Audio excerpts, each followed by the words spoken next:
comfortably zoned with the Zigzag Man in Alameda, California, pushing on the doors of life marked pull and fighting the unholy trinity as we go. Big business, organized religion, and government.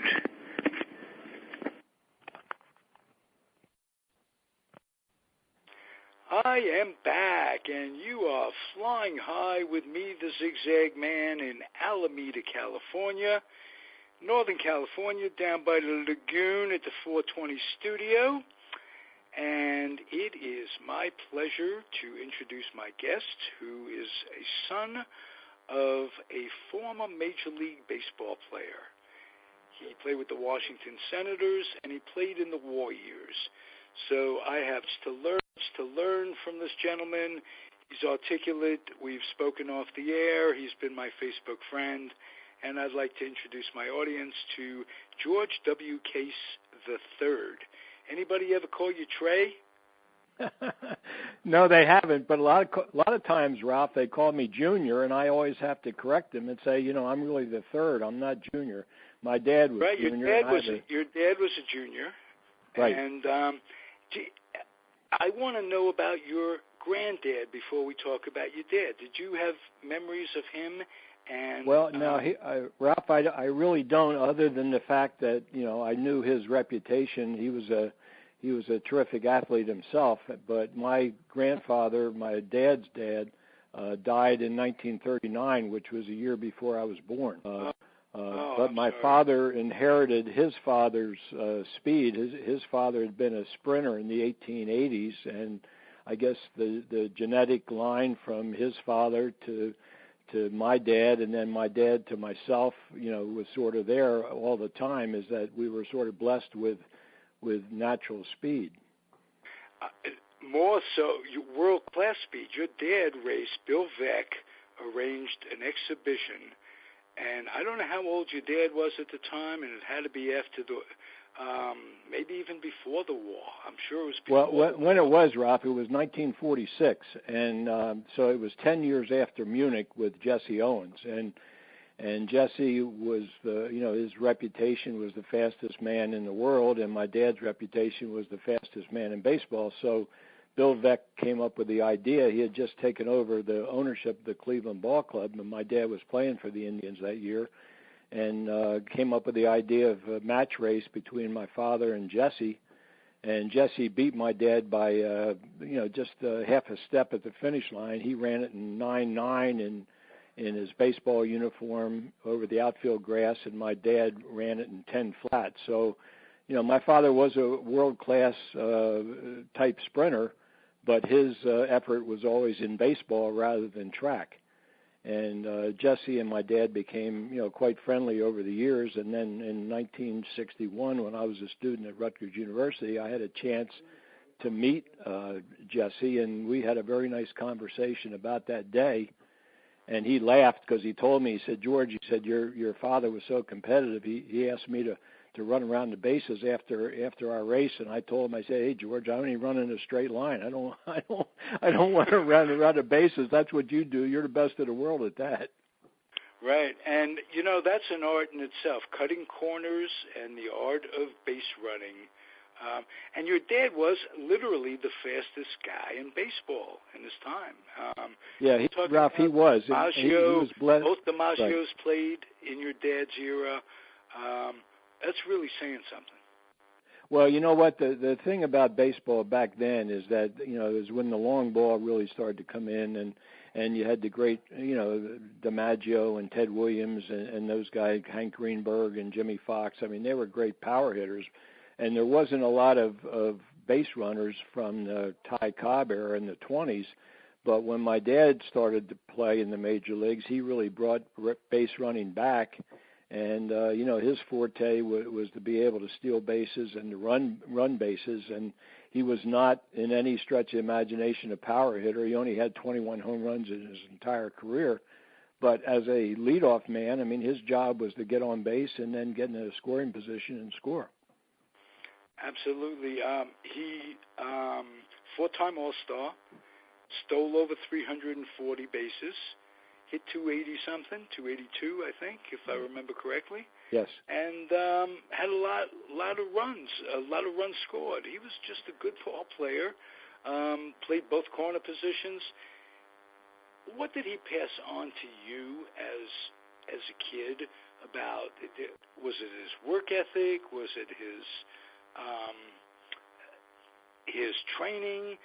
What did he pass on to you that you would pass on? I think, Ralph, what he passed on to me, number one, was a love of baseball. I mean, my dad's whole life was baseball, and the fact that I was his son, and I learned so much about the game just being with him, having a catch, talking about baseball, meeting players, going into the dugout and in the clubhouse, and the fact that my father was extremely kind and a modest person. I mean, after my dad died, I had somebody call me up after a newspaper article, and he said to me, I never even knew your dad was a major league ball player.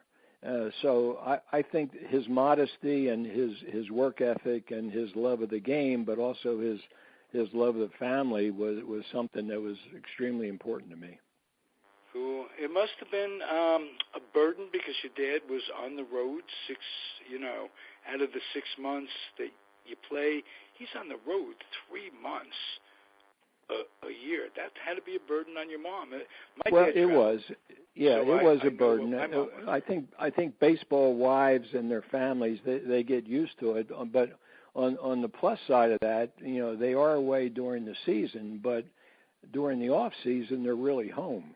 And, that might be 3, 4, 5 months when they're really around. And back then, a lot of them had to have jobs because they didn't make the kind of money anywhere near what they're making today, but they still were home at night, and they still were around on the weekends and being part of a family. Most baseball families back then, the families were very close-knit.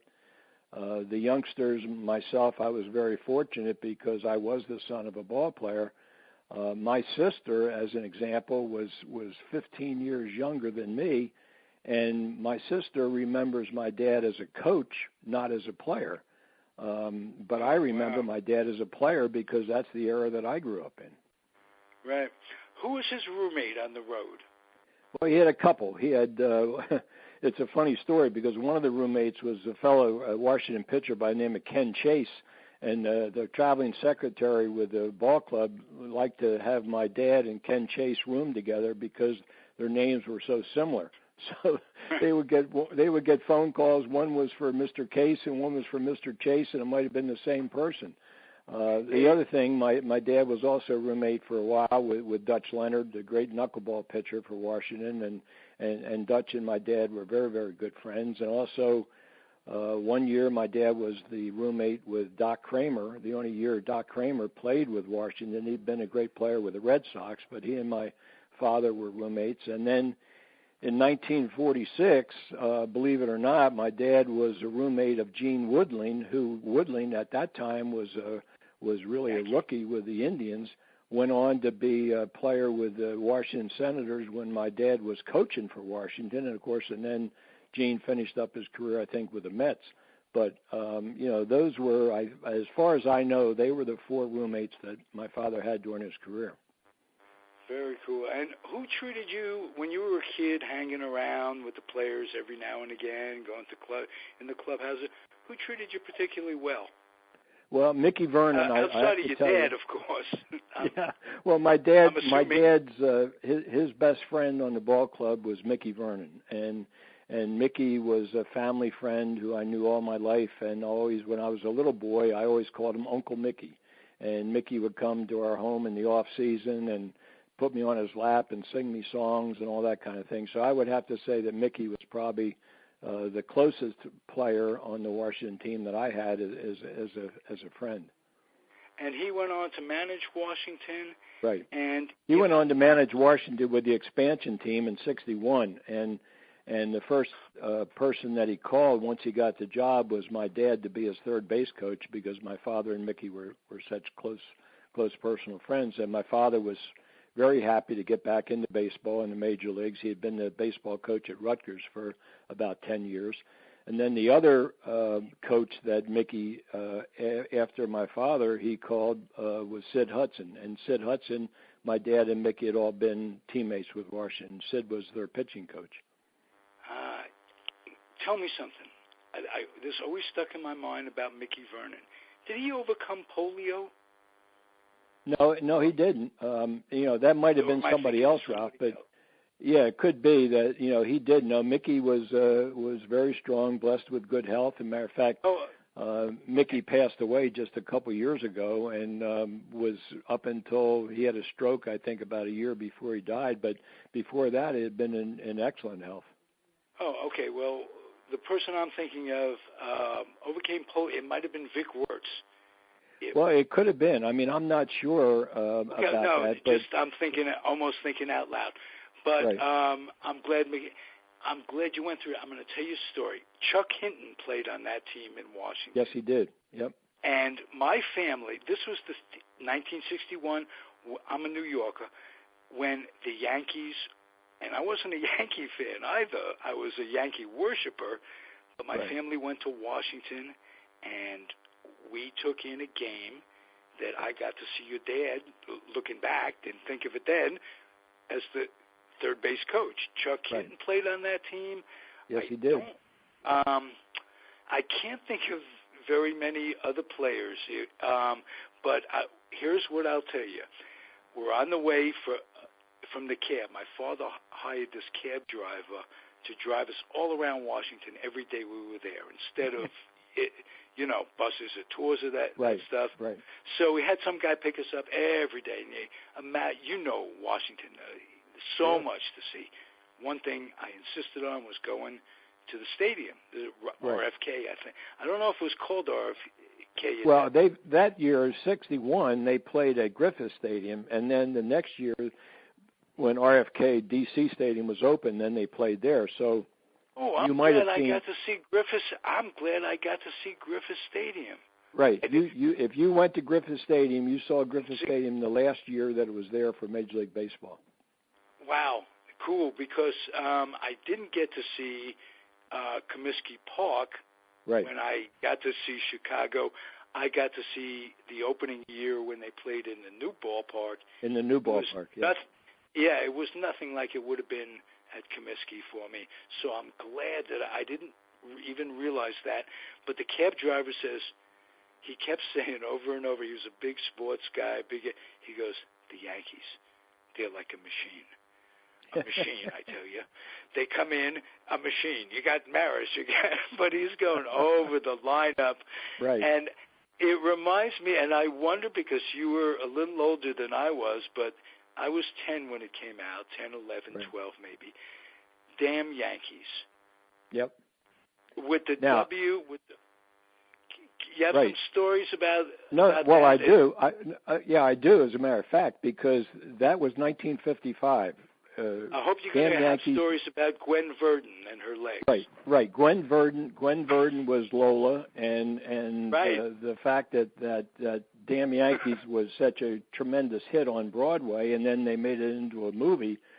But I tell you a true story. In the summer of 1955, there was what they call a summer stock theater in Lambertville, New Jersey, and one of the promoters of the theater had Damn Yankees for the show. Well, my dad was invited to the opening of the show and my father asked me to come, and so the promoter at the beginning of the show said, "Ladies and gentlemen, I'd like to introduce you to a real-life Washington Senator, George Case," and he had my father stand up. So that was my Damn Yankees story. Nice. Very nice. A real-life one, which is a lot different. Truth and fiction are a lot different. But the man's name was Joe Hardy, and Joe Hardy had a dream, and he was just an elderly guy like myself and yourself at this point, sitting around watching ball and loving it, and the Yankees are winning and Washington can't win, and he has this dream he wants to be a major leaguer. And I'm sure the whole movie is just about he fell asleep and napped and dreamt of this whole movie. That's right. You could imagine it happening. But hey, it was a real hit. It was a terrific show, and it was terrific. The movie, the music was terrific. The movie followed it, and I just put two and two together in my head. My grandmother didn't take me. All these years I'm thinking my grandmother took me to see the movie when I was like 10 or 11, 12. Mm-hmm. But no, she took me to see the Broadway show because I kept remembering being much younger at that time. So this conversation puts it all together in my head. Well, you know what? It's interesting because I always loved Damn Yankees because being, with my father and the fact that Washington was, I could imagine was always, was always losing to the Yankees, and all of a sudden, they have this new thing come up and they win, and I mean it was exciting to me. So I have also seen, just so you would know, there might be on Facebook. I have seen a picture of Mickey Vernon and Chuck Dressen backstage with Gwen Verdon at the opening of Damn Yankees. So, whoa! All right. They had quite a connection, right?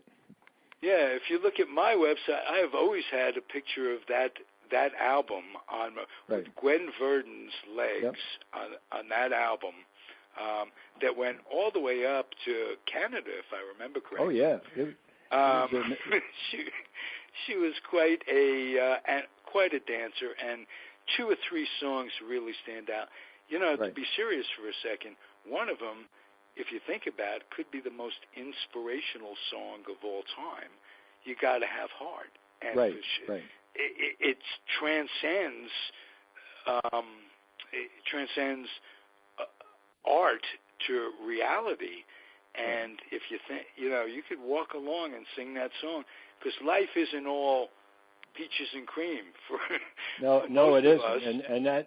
And Ralph, I agree with you. I always loved that song, and I think in the play and also in the movie, it's interesting because I believe the song is sung in what purports to be the Washington clubhouse. And the manager and the players are sitting there singing, "You Got to Have Heart." So absolutely that. Yeah. And there are downcast before the pep song, where he comes in, "You could do it," right? They're a downcast group of folks, and they light up, and their back is straight, and their chest is out, and it's great analogy for life, Absolutely. Because, it doesn't have to be on the field or running a racetrack. It could be walking to the subway or getting the gumption up to go out and do it another day when you're fighting all odds. I agree with you. I always loved the show and the movie, and you're certainly bringing back a lot of good memories for me too, as well. And you for me, this is terrific. Tell me about Calvin Griffith, if you might, either from a personal standpoint or what was handed down to you from your dad. Well, the thing about the Griffith family, and a lot of people have a little bit of a misunderstanding because the names were the same, but Clark Griffith owned the Washington Ball Club. I'm sorry, from I said from Calvin, the early who days. owned the twin. Yes. Calvin was his adopted son. So Calvin's actually his family name was Robertson, and Calvin, upon the death of his stepfather, Clark Griffith, assumed the presidency of the ball club. So there were other players involved with the Washington team and the secretaries. There were about 4 other Robertsons that were all brothers and sisters of Calvin Griffith. But Calvin Griffith was Clark Griffith's adopted son who took the name Griffith, and that's where the misunderstanding, sometimes people think that Calvin Griffith and Clark Griffith are the same person, but they're not. Right. Clark Griffith was one of the founders, actually, of the American League, along with Connie Mack, back around 1901 or 1902, and then Calvin Griffith assumed the ownership of the Washington Ball Club in 1955 when Calvin Griffith died. And then in 1960, Calvin Griffith moved the original Washington Senators to Minnesota, and they became the Minnesota Twins. Right. And Bill Rigney managed them, if I'm not mistaken. Well, Rigney managed the California Angels. Bailey was yes. Yeah, well, and then later on managed the Twins. Yeah, well, maybe not. Right. And my dad was the third base coach for the Twins in 1968. My father, and then Early Wynn in the Hall of Fame. Early was the pitching coach for the Twins. So Calvin actually was responsible for bringing my dad and Early Wynn to the Twins in 1968 because of his knowledge, and he knew him from the days in Washington. You know what I learned just now? One could say Early Wynn without going Early Wynn. Right? Absolutely.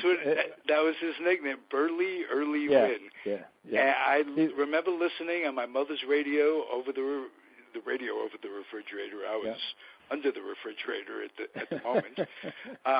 But the radio's on, and I'm listening to him getting his 300th win, which took a lot of took a lot of doing. He was really at the end of it.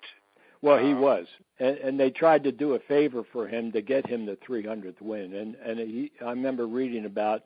He said he was exhausted. I think he pitched like 6 innings, so he had enough innings pitched to get the win, and that was his 300th. And then, he retired after that. So, but he was a great. I think that was against the Yankees, if I'm not mistaken. Yeah, it might have been, Ralph. Early was a great pitcher. I almost remember hearing. This is only 50-some-odd years ago. So. Well, I had the pleasure, just so you would know, I had the pleasure of actually growing up with Early's son, Joe Early, because my dad and my mother and myself, we lived in the house next door to Early Wynn and his family in College Park, Maryland during baseball season. So, I knew Early from the time I was just a very young little boy. And we also have another connect. You knew Al Downing in Trenton. Al Downing. I was going to ask you about that. I know that because you had Al on your show, I guess. Right. And and Al and I played high school basketball and baseball against one another in 1957. So we've known each other for 60 years. And Al is a great guy. He's the same person that he is today as he was when I first met him on the basketball court when we were, in high school. And he's the same person on the radio, I assume, that he is in real life. Oh, yeah, he's He terrific. was such a gentleman. Yes, absolutely. Yeah, and if you talk to him again, please give him my best regards, because Al and I have known each other for a long time. Absolutely will. That his conversation, he's a talker, and he's articulate, as are you. This is terrific for me. I want to get into opening day, this opening day week in baseball. Right. It used to be just opening day, and Washington would play on opening day. They'd open the American League, Cincinnati, the National League, every year. I could understand Washington. Can you tell me why Cincinnati? And then give me some of your memories of opening day. Yeah, well, my understanding, Ralph, well, obviously, the Washington thing was the connection because of the President of the United States. But the Cincinnati connection was the fact that the Cincinnati Reds were the first professional baseball team. So in honor of that, Major League Baseball had designated Cincinnati for the opening day in the National League and Washington for the opening day in the American League. Because of the historical connection of both. May I ask you this? If they were the first professional baseball team, who did they play? I can't tell you that, Ralph. I don't know, but their nickname had been. You know damn well they were undefeated. Yeah, well, they probably were. Maybe they were the only one. I don't know. But they were the Cincinnati Redlegs. Okay, for a while. Right. Yeah. And then it got shortened to Reds over the years, and of course during the McCarthy scare in the 50s and all, that became a sort of a name that people didn't like, but that was the nickname of the Cincinnati Ball Club at the time. So right, and then they made to be politically correct, they've never changed that. So yeah, did they ever change were they officially the Redlegs in those days? I think they were the Redlegs initially, and then I think they shortened it to Reds. I'm not sure what year it was, but that's what they did, and that. And they started calling them the Redlegs again with the McCarthy thing. Yeah, well, that could be. I mean, they might have, and the fact that McCarthy Cincinnati, thing, just off the entire subject, just to put the words out there, that was a disgrace. Well, it was it was a bad time, obviously, and all the stuff that went on, and I was sort of not a part of it because I was a little bit too young. I mean, I was a junior. I guess I was about in ninth grade, junior high school, and all when it all started. But it was certainly not a comfortable time if you were somebody. And there were a lot of athletes, there were a lot of entertainers, there were all kinds of people being accused of their communist ties by McCarthy. So. Right. There's a great movie that Woody Allen did that wasn't a comedy with comedic overtones. It was a movie it was called The Front, and it addressed this where writers would have to couldn't work. They were blacklisted, and they'd have other people put their name on it and give them the kickback. Yeah. And Woody Allen was one of those people who was, asked to just put his name on what other people were writing. And it's a great movie, but it really is a sad movie as well for those times. Well, I'm sure. And Ralph, you and I are at an age where that was really going on. I mean, a lot of people, young people today, I mean, obviously the whole thing with the Soviet Union isn't what it used to be, but back in the 50s, I mean, that was a real danger that people were frightened of what they called the Red Menace. I mean, everybody was being accused of, if they didn't have loyalty to the United States, they were a communist. So it was a very difficult time.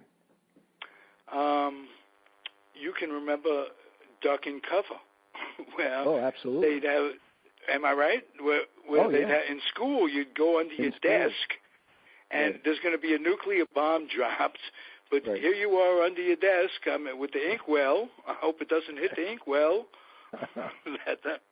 Well, we all did that, Ralph. We practiced duck and cover because, we were told that was going to protect you in the event of a nuclear attack. Well, obviously it wouldn't.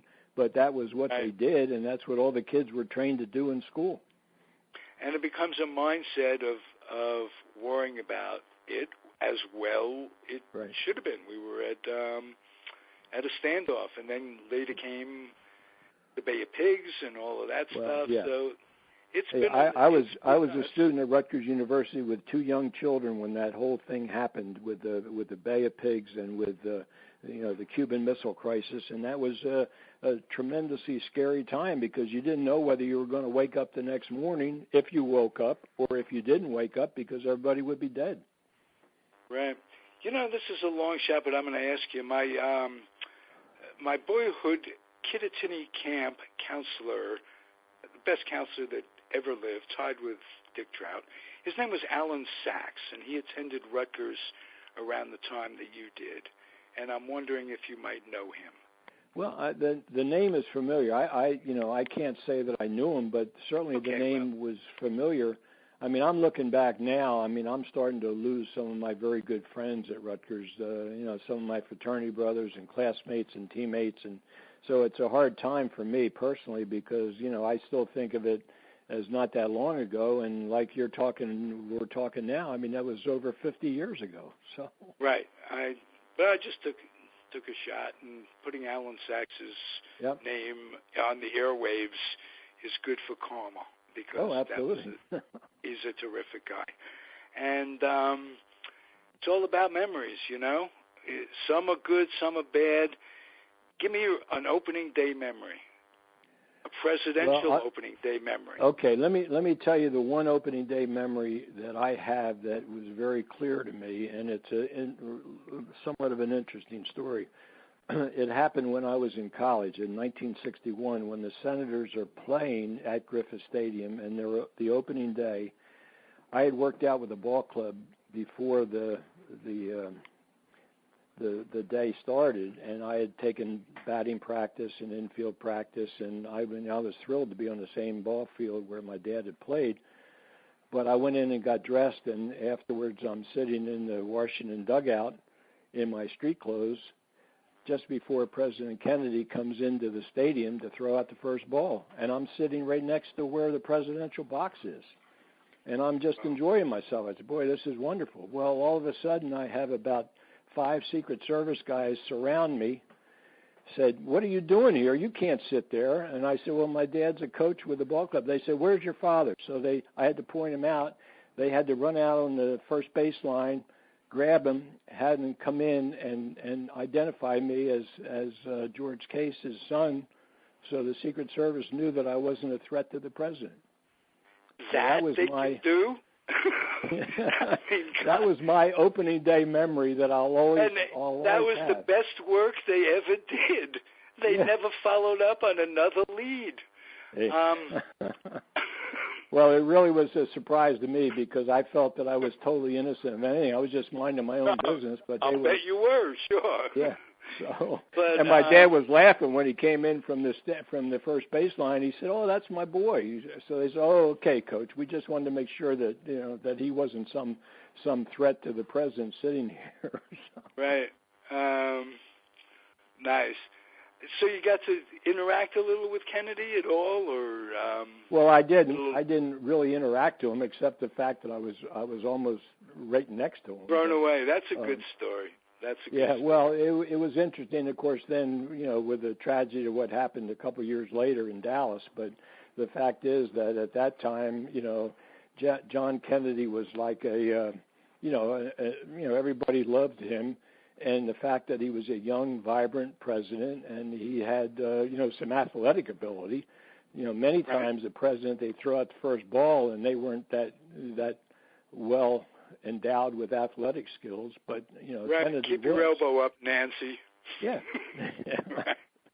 But it was fun for me because I actually had a chance to, as a little boy, I didn't really realize the significance of Roosevelt and Truman and Eisenhower, but Eisenhower, when he threw out the first ball, he and my dad were quite friendly, and Ike invited my father to a White House luncheon in '53, which was the year that he first took office, and my dad was thrilled to get an invitation from the White House, and then a couple of years later, I had actually a book signing, David Eisenhower, and he told me at the book signing, he said, well, your father was one of my grandfather's favorite players, so that was a nice thing for me.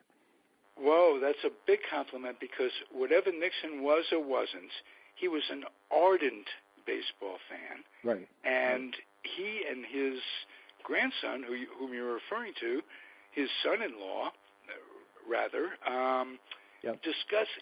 had articles written. They're all famous all-star teams. This guy was well thought out about baseball. Richard Nixon was a huge baseball fan, and you might not be aware of this, Ralph, but David Eisenhower, his future son-in-law, had actually been an intern with the Washington Ball Club when he was studying law at Georgetown. Did not know that. Yep. Wow. Married one of the daughters. Yes, he did. Yep. If I'm not mistaken. God bless his soul. Yeah, he married God Julie bless Nixon. all of us souls. He married Julie Nixon, and at the book signing, I remember when I introduced myself, and he said to his Julie, who was there with him, he said, "Julie, come over here. I want you to meet somebody." So I had a chance to meet Julie Nixon as well. That's a good memory. Tell me about your baseball career. Well, I began first playing in Little League when I was like 11 years old. Before that, I just played pickup ball like all the kids. And, played in Little League and then high school, American Legion, and actually played 1 year for my dad in college at Rutgers. And that was a thrill for me. That was the reason I picked the school, because my father had been the baseball coach there, and I wanted to play for him. So, I was a pretty good ball player. I don't know whether I would ever have made it to the major leagues. I had trouble with a high fastball and with a curveball, but I was a good low ball hitter and played a lot of different positions and enjoyed baseball always have. And, was always thrilled because I was able to play. Now, some kids don't play who are the sons of ball players because they don't want to have the same name or trying to compete in the same sport. I didn't have that. I did have a lot of people would compare me to my dad, but I always loved to play, and I had some skills, so I enjoyed it. Beautiful. Nice story. Hey, George, you're a pleasure to talk to. I hope you'll come back sometime. Oh, thank you. I appreciate it. I enjoyed it, Ralph. If you did, then I'm a happy guy. Okay. Hey, thank you all again. Right. Right. Thank you, Good my night. friend. I'm going to close it out just by telling everybody to keep on keeping on. And remember, life's a 100-yard dash. No, it's not. It's life is a marathon, not a 100-yard dash. So space it all out and hang in there. You got to have heart. Thank you. Good night. Good night, George.